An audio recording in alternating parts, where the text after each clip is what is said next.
Nessa semana, quinta-feira, 31 de outubro, foi quinta? Sim ou não? 31 de outubro, nós comemoramos a Reforma Protestante. Talvez você viu postagens no Instagram, nas redes sociais, tanto da nossa comunidade como de outros irmãos e irmãs, né? E aí às vezes a pergunta que fica é: o que é Reforma Protestante? O que significa esse dia, né? Foi dia 31 que tudo mudou, né? O que acontecia antes e que a partir do dia 31 foi diferente. Como qualquer movimento na história, nada nasce de um dia para o outro. Existem anos de reflexão e de história, né? A igreja inicia através da igreja de Atos, e a partir da igreja de Atos, Corinto, as igrejas da Ásia, como João escreve em Apocalipse, esse evangelho vai se espalhando de casa em casa, de reuniões em reuniões. E de repente a igreja está estrondosa. Aí nasce naquele momento um negócio que chama patrística, os pais da igreja. São homens que vêm depois de Pedro, de João, discípulos desses homens, e que vão recebendo os escritos, as falas, e vão pregando e continuam pregando esse evangelho. Isso são os pais da igreja. Até que chega em 325 depois de Cristo, e diz a história que o imperador Constantino reuniu os cristãos e disse: a partir de agora a igreja é uma religião, a religião cristã é a religião oficial do Estado.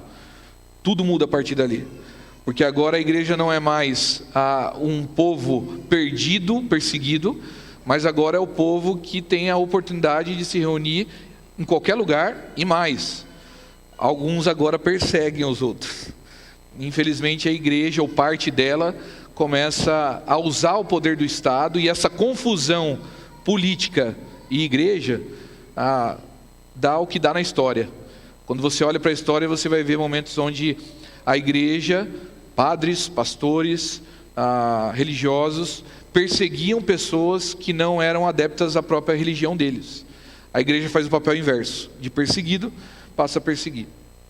Mas em meio a essa história de política, de guerra, de briga pelo poder, existem homens que Deus tem levantado, homens e mulheres, e que vão questionando se o papel da igreja está correto, se a igreja precisa ser reformada, voltar à essência, voltar para a palavra de Deus. E esses homens vão conversando sobre isso. Há reis e homens que alfabetizam pessoas que não tinham acesso, não liam, não conseguiam nem ler a palavra, não tinham acesso às coisas. E vai trazendo esse desejo de a palavra ser acessível para todas as pessoas. Então, lá por volta de 1200, 1300, depois de algumas reflexões, há 3 homens que são conhecidos na história, que a gente chama de pré-reformadores: John Huss, John Wycliffe e Jerônimo Savonarola. Esses 3 homens são os mais conhecidos, mas houve outros que pré-reformaram. Eles estavam dentro da igreja católica, ainda da igreja universal, mas esses homens começam a questionar de forma escrita e concreta: nós precisamos de uma reforma.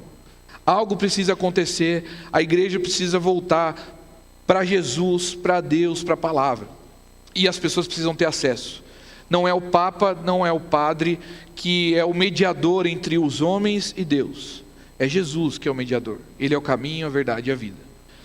E dentro desses escritos, nasce outros 3 homens conhecidos: Lutero, Calvino e Zwinglio. E dia 31 de outubro, então, se comemora a Reforma Protestante, e é o marco da Reforma, porque é o dia que Lutero teve uma brilhante ideia. Uma ideia que hoje talvez não faça sentido nenhum, né? Ninguém veria hoje. Mas naquele momento eles viam assim: uma igreja católica central em Wittenberg, está ali onde todo mundo passa, o comércio é ali em volta, tudo acontece no centro. É como Jaguariúna uns 30 anos atrás, tudo acontecia ali em volta do centro. E de repente esse padre, Martim Lutero, cria, desenha, escreve 95 teses, dizendo contra as indulgências. Não se pode pagar pela salvação. Quem salva é Jesus, e é mediante a fé. E aí esse Lutero faz as 95 teses ele vai na porta de Wittenberg e bate. E ali então, dia 31 de outubro, acontece essa data que é marcada para nós em 1517, da Reforma Protestante. Mas a Reforma também não parou ali, porque como diz os reformadores, uma igreja reformada, ela está sempre reformando. E vem então Lutero, vem Zwinglio e vem Calvino, e eles vão escrevendo coisas em relação às doutrinas, à igreja e à reforma que eles querem fazer. A igreja católica não aceita isso, então eles são expulsos da igreja. Então entenda que a reforma protestante não era a ideia de criar uma outra religião, não é a ideia de nós sermos evangélicos e o resto dos cristãos não prestam. A ideia da reforma era dizer, vamos reformar essa igreja que se perdeu. Mas aqueles líderes não aceitam isso e expulsam esses homens. Então nascem as igrejas reformadas. Lutero na Alemanha, Zwinglio na Suíça, Calvino um pouco ali na Suíça, na parte de Genebra. E ali você tem esses homens tornando a igreja que já existia do Estado, agora não mais do Estado, mas a igreja de Cristo Jesus. E a história vai acontecendo. E nasce daqueles movimentos os anglicanos, nasce os luteranos e nasce oriundo de Calvino os presbiterianos, que somos nós que estamos aqui. Então para nós esse dia 31 é importante sim, mas é importante a gente entender o panorama histórico. Ele não inicia no dia 31. Deus está fazendo algo na história desde Atos. Deus está fazendo algo na história desde Adão. Mas quando chega nesse momento da história, realmente é um marco para que a igreja repense e reflita na reforma. E a igreja sempre deve estar reformando. E uma das reformas que a igreja sempre tem que estar reformando e refletindo é que a palavra de Deus é o centro de todas as coisas. E eu queria ler um texto para vocês, um texto que falou com Lutero. E eu acho que pode fazer sentido para vocês. Mas antes de ler esse texto, porque eu quero encerrar com ele, eu quero só destacar um anúncio que a gente tem no nosso aplicativo, na parte de discipulado ali. Há 2 discipulados que têm a ver com a reforma, e um a gente postou essa semana. Então se você quiser conhecer mais um pouquinho da reforma, você pode entrar lá, que é Confissão de Fé.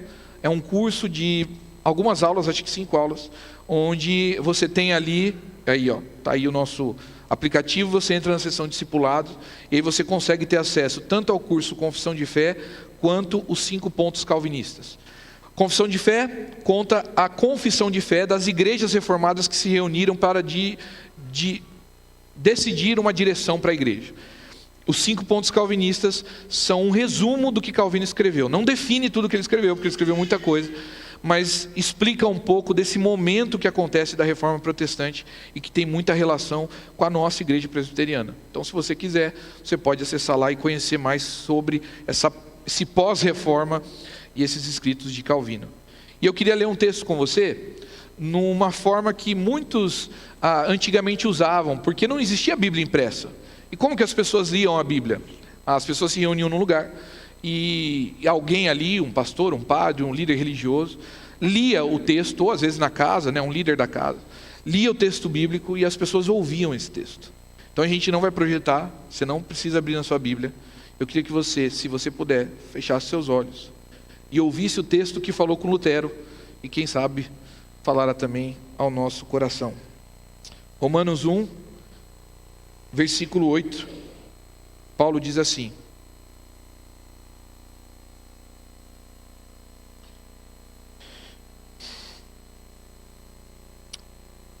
antes de tudo, sou grato a meu Deus, mediante Jesus Cristo, por todos vocês, porque em todo o mundo está sendo anunciada a fé que vocês têm. Deus, a quem sirvo de todo o coração, pregando o evangelho de seu Filho, é minha testemunha de como sempre me lembro de vocês. E eu lembro de vocês em minhas orações. E peço que agora, finalmente, pela vontade de Deus, me seja aberto o caminho para que eu possa visitá-los. Anseio vê-los, a fim de compartilhar com vocês algum dom espiritual, para fortalecê-los. Isso é, para que eu e vocês sejamos mutuamente encorajados pela fé. Eu quero que vocês saibam, irmãos, que muitas vezes planejei visitá-los, mas fui impedido até agora. O meu propósito é colher algum fruto entre vocês, assim como tenho colhido entre os demais gentios. Eu sou devedor.